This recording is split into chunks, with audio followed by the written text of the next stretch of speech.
Hi, here's a few practice setup problems.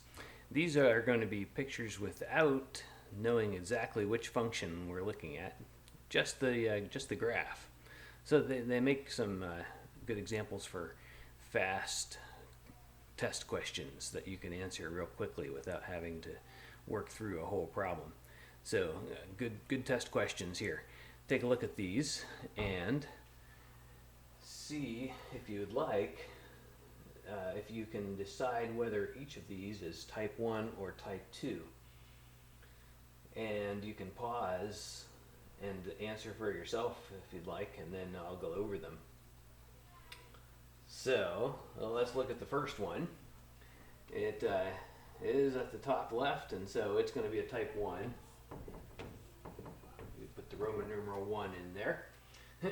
and that's because as I try to slice it up, if I do it the wrong way, as horizontal slices, sometimes I'll have a straight line on the left and a curve on the right, and then as I get up towards the top, I'll have a curve and a straight line right in the middle, even just two straight lines.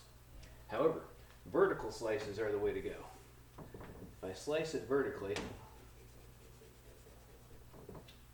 then every single slice has g, the function g on top, and the function f on the bottom.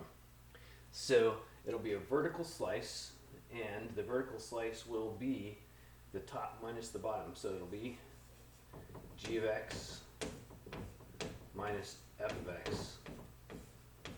That's what will go inside of the integral. And of course, since it's a vertical slice, that means that the width of it is dx. All right, so let's look at this second one here. This is it for contrast, because this time if I try to do vertical slices here or here, I get on the left of the picture or the right of the picture, I get a different top function. So those are perfectly good functions, but I need to make it so that I can see the same end points of my slice, no matter where I put that slice. So the horizontal slices work nicely here, and in this case, if I use horizontal slices, so I'll go ahead and show one right there, and that makes it a type 2. Type 2 is when we use the horizontal slices. That means I'm going to need to figure out these two functions as input values y, functions of y. So that'll be f of y, that'll be g of y.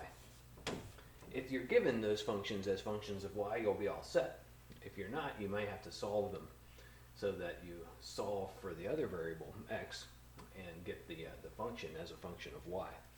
But then once you do that, the slice will be I'll put a box up here for it, will be f of y minus g of y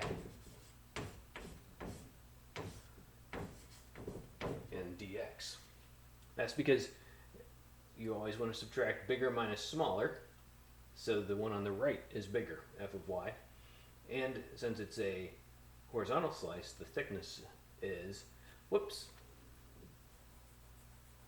not correct. The thickness is dy.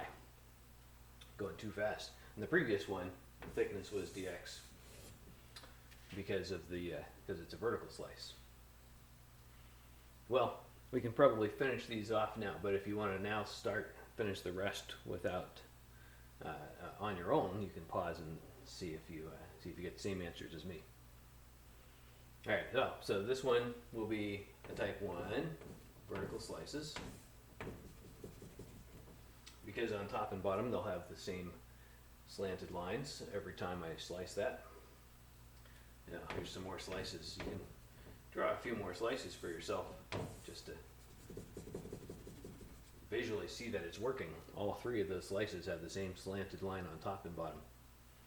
Now this time f is on the top, so it'll be f of x minus g of x, and that'll be dx. It is true that the letter at the end will match the letter of the inside. It'll be the same variable. It has to if you're going to integrate it anyway.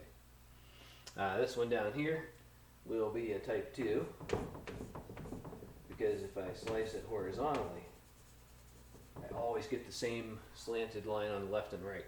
Check another couple of slices up at the top, or the very, very first one down at the bottom. So that one, the slice will be the one on the right, and this time, since they're horizontal, those will be functions of y. I might have to solve to get it, but just for the picture example,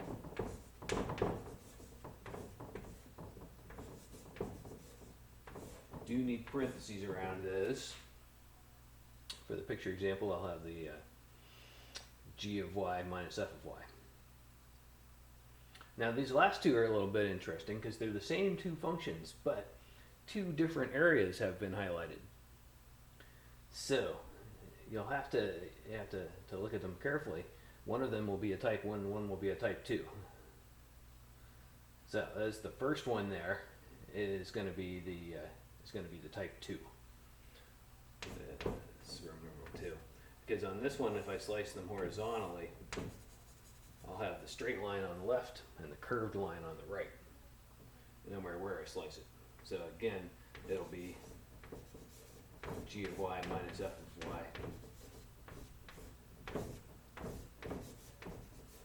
dy. And then finally the last one, but now you can probably guess, since it's the other highlighted area, this area up here will be a type 1. A little harder to see, but if you put a slice vertically, it goes from the slanted line on the bottom to the curved line on the top. And that happens all along. Here's another slice vertically right at the beginning. Slanted line on top, or slanted line on bottom, curved line on top. So this one will be f of x. Ooh, careful. I have to look at this one very carefully because, make sure that you can see it well. What's actually on top there is a little harder to see. The curve g, I wrote g on the curve just like I did on the previous picture, but it's the curve is what's on top. So that's going to be a g of x minus f of x dx. So remember, all of these answers to these examples are what you would be in the first step of setting up the integral to find that area. So for instance, in this last one, the actual area would be an integral of g of x minus f of x dx. And then I would also have to find the starting and ending x values. The starting x value is 0, you can see in the picture. The ending x value, I don't know what that is until I'm given those actual function values. Or maybe they would give me this value. We'll just say call it a for now. But that would be the ending x value, the largest x value that you have. And that would be the setup of the whole area integral.